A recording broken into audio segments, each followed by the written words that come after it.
Dmolz up against Etab, right? Are Yep. these guys both from New York? Like state? I don't think so. I think Dmolz is New Jersey actually, but Oh, they're okay. both It's East Coast. in that area. Yeah, yeah. And they're both sort of up and coming players, I would say. Yeah, I'd say so. Etab definitely on the grind. He's part of the TDC, the Gen crew, who spend a lot of time just, you know, late night playing Smash all the time. So would like to And see how that works out for him. I know he's been studying under dogs as well. Oh yeah, Probably gives him a lot of good advice and has been helping him improve at the game. But Dmolz taking the first stock pretty much unanswered there. And I've seen Dmolz play quite a bit in the Remix Monthlies as well. Usually pretty much always going Falcon there as well. I think that's his tried and true main. yeah, and he's definitely not unfamiliar with The this matchup either. Nairs. But very interesting Nairs. But yeah, he's definitely not unfamiliar with this matchup at all either. Just because there's just a plethora of Pikachu's to play. This is For kind of sure. just a very common matchup and very volatile. And I often say that a Wow, lot what when I an up watch air it. from Oh, Etab though. Just a quick reversal there and gets himself back onto the stage. Still oh, behind like a full stock. This conversion could do it. And I like that falling Nair. He had the confidence to know he could get away with that, even after burning up a lot of his resources trying to edgeguard Falcon. yep, and quick to go to the ledge because, ledge rat's really hard to deal with, but he's got him in an edge card position. Oh, gets out. I think he shield jumped that grab. It looked that way, yeah. And he actually, Etab missed his dash grab the first time and almost was able to save the punish. But wow, a super gutsy downer out of nowhere from Dmolz is gonna take the second stock. Yeah, and really odd a little bit. Like he kind of like the way he's like using his dashes, like he's kind of foxtrotting around the stage, if you noticed. Yeah, and he's doing a lot of falling second hit forward air too out of short hops, which can be kind of dangerous against Pikachu. I don't really like doing that much myself, but I mean, it's been working alright for him so far. Yeah, I typically feel like fair is just not a good option against Pikachu. You really just want to stick to like back air, like running up smash, or just even raw grab. But fair, like Pika can just kind of duck under it. Yeah, it's such a thin little hitbox. It's really easy for Pika to get underneath that if you're not careful. The early downer though, trying to seal it out, and Etab just not making it back with the up B. Needed to go for probably like a more vertical angle on the first zip there. Yeah, but can he get the regrab? Oh, nice. Does get the regrab. Missing the ledge up B though. It's unfortunate, and probably didn't think he was going to get the grab there, so I ended up back throwing, trying to dash back after a whiffed grab, and just not quite touching Falcon with the tail there. I can't believe that missed. Yeah, it just seems like a lot of like instances right now are just coming down to like honestly just like missed execution. Just the little flubs. Yeah, The just smallest little little things. But he's still got Dmolz down to the last stock here. We'll see if Dmolz is able to keep his composure. He only really needs to land a grab here, probably into an up air up B to seal this one out. Yeah, and I like Etab just kind of staying closely under that plat because stuff like this, exactly why he needs this. Oh, but that could have been not gonna connect. Yeah, he played his hand a little bit early there, up being to the ledge. Just got a little bit antsy to try to kill Falcon off of that throw conversion there. I'm so surprised that Dmolz is playing over there because he missed his dash. But that's gonna do it. Yeah, that's gonna be it. Dmolz gave him the chance there with that flubbed dash, but he was able to recover it, just caught him falling, scooped him up with that up air. And since it was stale, it was able to connect into the up B. Yeah, a lot of sloppy, just small sloppiness, not completely a mess or anything, but yeah, just like Etab it seemed like he'd have Falcon in a good position, and then he just kind of would make like an execution error, and Falcon was able to get out of it. Yeah, it was a lot of during his punishes, I would say. Yeah. Maybe a little bit of nerves.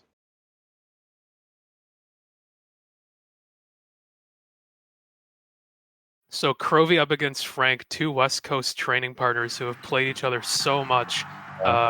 They do like best of 10s or first to 15s sometimes, I know that.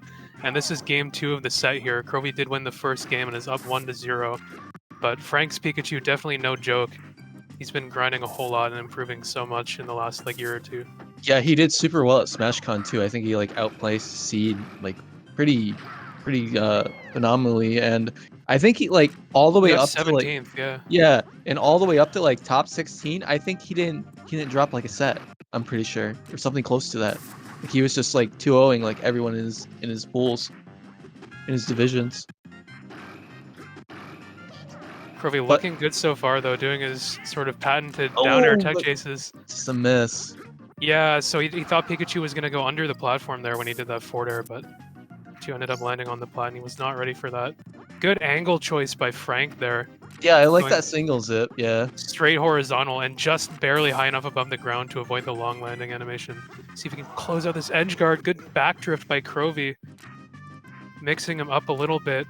You can see Frank just kind of fishing for that up tilt there, but Crovy catches him out. The run-up grab. Just challenging that timing. I actually quite like Frank. Well, he kind of got sniped there, but I actually quite like the way he recovers with Pikachu. So far, he's been pretty good about coming back, and most of his stocks have been lost just by the Nice. fact that like he dies off the blast zone more And you than saw like, it when Crovy stole the ledge there, he did react and zip up a second time. It just wasn't quite the right angle. yeah. But he is able to do that. And the forward smash hard read knows that Crovy's just going to jump towards him and be a little bit greedy there. He just called him out. And right back to ledge. What Yeah, Falcon that's where can't you do wanna anything be. about- Yep. Oh, but no! the mistake. Frank. Oh, is Crovy going to be able to seal this? Nice patience there, just waiting to see. Patience. Pikachu was right in the corner, so there's so much pressure put on him there. Like, Crovy's really able to cover all of the get-up options, just kind of on reaction there. Frank getting the knockdown, but the grab just barely not connecting. You are invincible during that bounce animation. Very briefly in the forward air to up air. Not gonna be it. Quite gonna be it, yeah. Crovy going for the down air read and gets himself up tilted. We Again, know he's gonna hit these ledge DIs, but he went a little bit too high there. just a good use of zips from Frank. He's just getting back almost every time. Frank going for a forward air from ledge. That's so dangerous against a player like Crovy. I feel like when you rise up with it like that, but he does land the grab. Crovy trying to come in with his running up grab again, I think. And Frank, instead of going for the up tilt that time, just kind of called him out. Okay, both players kind of resetting. Backer's not going to probably And amount Frank to make that it much. back. He does. Yeah, another really great angle. All right, this time Crowy's no, he's back. Crowy's just not getting when he gets this rat off stage. If it's not leading into kill, he's just coming back. But oh, this is so big. Oh, he got like he got an up tilt there, and I thought he was gonna jab grab afterwards, but he just went for the grab, and Crovy did get his shield out. It definitely wasn't true. Maybe could have done like a shield jump if he got a little more lucky, but. And not trying to sound like a broken record, but really, I just feel like what made Frank the winner of that match is just the fact he was just coming back every time, and Crowy was not covering those angles. Yeah, on that last stock there, he had that one recovery where he did like another one of those like zips down where he lands on the stage, but like just at that perfect height where you barely go into your special fall and you get the quick like landing animation. Yep. And that's so good if you can target that sort of height just barely above the ground. Yep. Crovy, like he had the strong punishes there. He just kind of like he made a couple of key errors. And maybe got caught being a little bit too aggressive a couple times, going for greedy options, and just like it didn't work out. Pretty much every time he went for one of those like greedy decisions, he ended up getting burned for it. So Frank did take that game and tie the set up 1-1, but in the end, Crovy did end up taking that set 3-1. Yep, good stuff to Frank. Yeah, that was a solid performance in that game too. All right, so yeah, DanialButtKiss up against Hooded. This is game 1 of the set that they played. I don't really know anything about DanialButtKiss. I'm not sure if you know of this player. Maybe a new player who's sort of coming into this competition as one of their first forays into competing. Hooded, meanwhile, definitely know Hooded. Solid like Midwest player. I think generally plays like Falcon and Kirby, but going with the Yoshi here, unless I have the ports wrong. Yeah, no, DanialButtKiss is Falcon, and he actually goes by Hunter on console. I think he's number 7 on his PR. Oh, For okay, for that's Hunter. yeah, it's Hunter from NorCal, I believe. Okay, so I these have that people are correct. fairly far apart then, Midwest and NorCal. I Yeah. wonder how they ended up connecting to each other. I They're would just have. playing on the Chicago server, probably. I would honestly just assume P2P because when I had to play him, he chose P2P. But um, So a strong very start for Hunter, yeah, for sure. But mm, showing that West Coast prowess. They've got a lot of talent over there. It's like a deep pool, especially on console. There's a lot of I, hidden bosses that you don't know about. oh yeah, for sure, for sure. Um, I'm not sure how I feel about just the way he's sort of playing this stock right now, but excuse me because he manages to break Yoshi arm with the fair or the forward smash, sorry. Yeah, it does work out. And Huda just a little bit early up tilting that tech in place, so not gonna get the punish, but that should be an up tilt to up smash to even it right back up. Yeah, and that's the dangerous part of Yoshi. Oh He just no! airs you. Oh, That was so scary for Hooded. He tried to double jump land on the platform and use it a little bit too high. Ended up getting caught out of the air, and as I say that, Hunter taking the next stock off of Hooded there. See if Hooded is able to bring it back, starting up his own combo, going for the back air, but doesn't really get anything off of it. That should seal it though. Oh, he got his jump?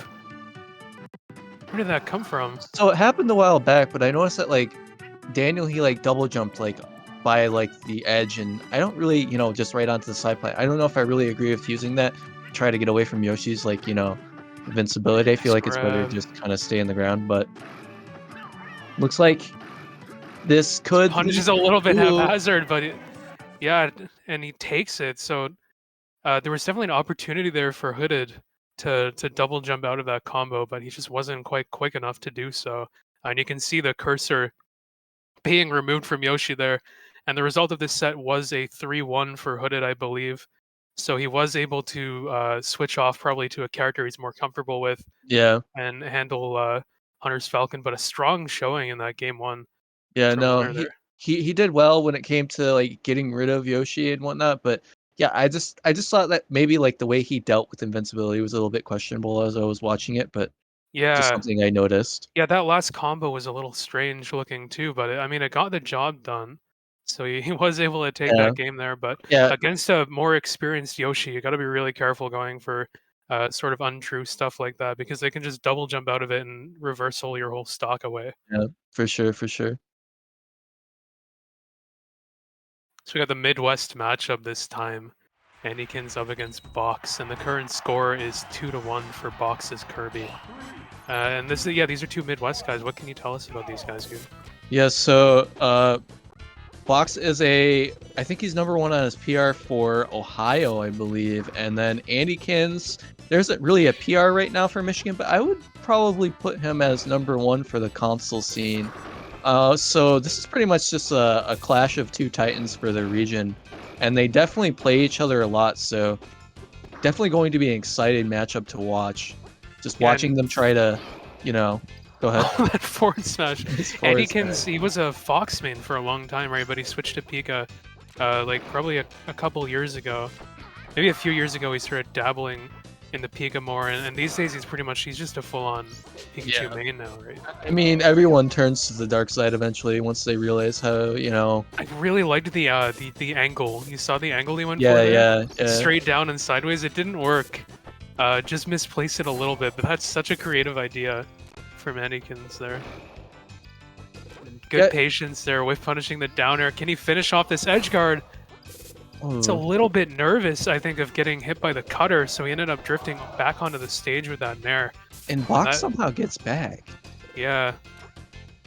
That could be a key miss if he doesn't close this out soon. Very But nice. that up Yeah. air, sniping the tail. double jump. That's what you want to do in this matchup.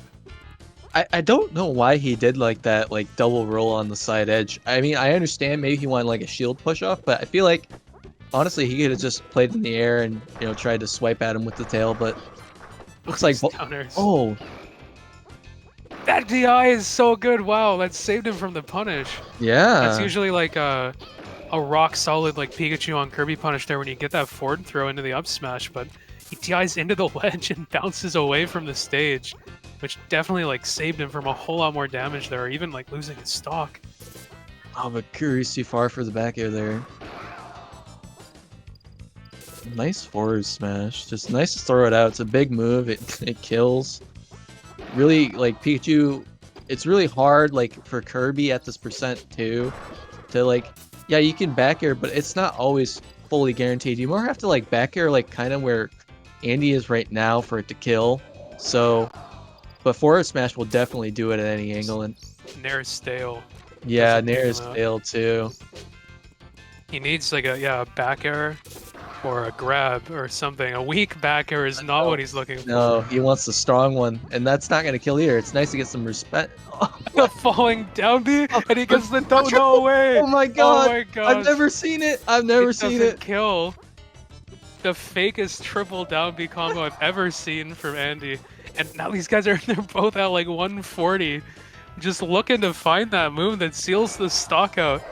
And oh, Box gets a little bit antsy there with his double jump back air back onto the stage. Andykins was ready for that. Drifted in with the whiff punishing down air. See if Box is able to even things up there, or if Andy is able to start a big combo for himself.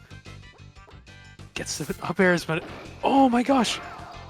Yeah, and Kirby. He got hit by that, but that's what kind of what I was talking about. Like, you know, he can just stay up in the air and, you know, swat at Kirby, and around like 20%, it's gonna start to carry Kirby into death. So I really like that he was playing more up there in the air. Yeah, if you have strong DI, it can be difficult for Kirby to find like a long punish off of a neutral win that happens high up as well. Like he really wants to be able to set up into his up tilt for the big damage.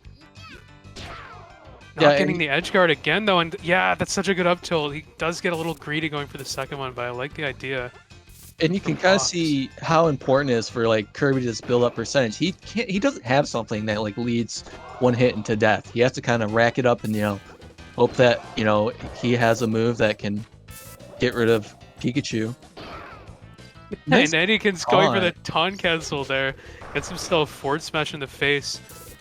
The landing downer hitbox, maybe an error, but almost setting up for a tech chase on the side platform. And that's one thing that Kirby can do here against Pika, is try to set up a tech chase forward smash with the down airs, but definitely has to work for every kill in this matchup. Sort of needs to abuse his hitboxes in the places where they're like bigger than Pikachu's. Yep. Or also just like challenge his timing a little bit. Yeah, I think that would definitely help him out too. I feel like Andykins, he's doing a decent job at like kind of not getting into total threat range, but gets grabbed, and I was just complimenting him how like a little dangerously all of a sudden. Yeah. Maybe he's just getting that, you know, we all get there when slow fall nairs. Well, we all get there sometimes. We're like, okay, he's just one more stock, and you get kind of anxious, and you're just like, I just got to get rid of the stock now. And it looks like Box is, you know, he's not falling for like the slow fall nairs that Andy's going for. Now Andy's being a little more patient. Oh no, and he falls right into the up tilt. Nice patience from Box there too, waiting for the Pikachu up tilt to come out, but didn't quite move quickly enough to capitalize on it. Oh my gosh, it's so close. Oh, that's a huge up air though. But the missed initial dash. I hate that. I hate when that happens. Oh my god, the slow fall there worked for him that time. They're just swinging. Is that gonna... Oh, that could be so big. He does the tech roll, goes for the wrong read. Ooh. If he got that read, that would have been so sick. Andykins got a weak up smash, but he managed to connect it into the back air. And now, Box making it back, and that's kill percent.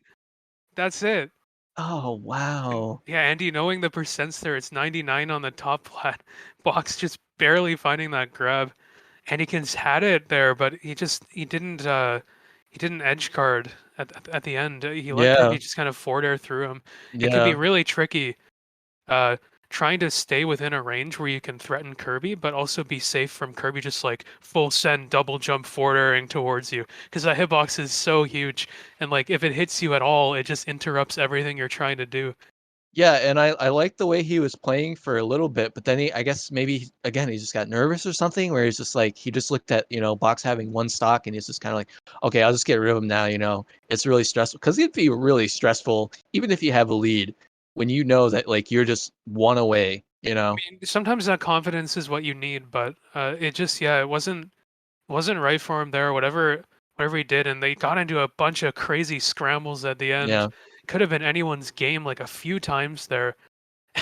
And Box ends up just finding the grab under top lot too, the only place it would have killed at yeah, that percent. really exciting stuff. And so Box in a like a 6-minute match almost taking that.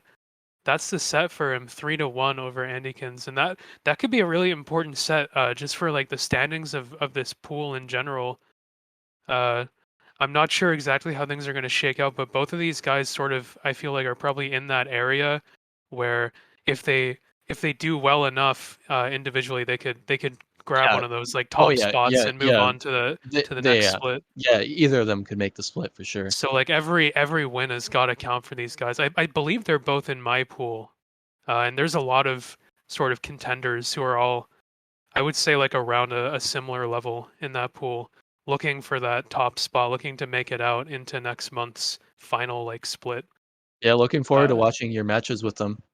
yeah, I think Box, like Andykins and Hotline, all three are kind of contenders for that top spot For sure, and for trying sure. to move on. Obviously, myself, hopefully, I can claim one of those spots too, but definitely looking out for all of those guys. And I think Box taking that set over Andykins can have a big impact on what the final standings of that pool shake out to be, depending on how both of those guys end up doing against Hotline.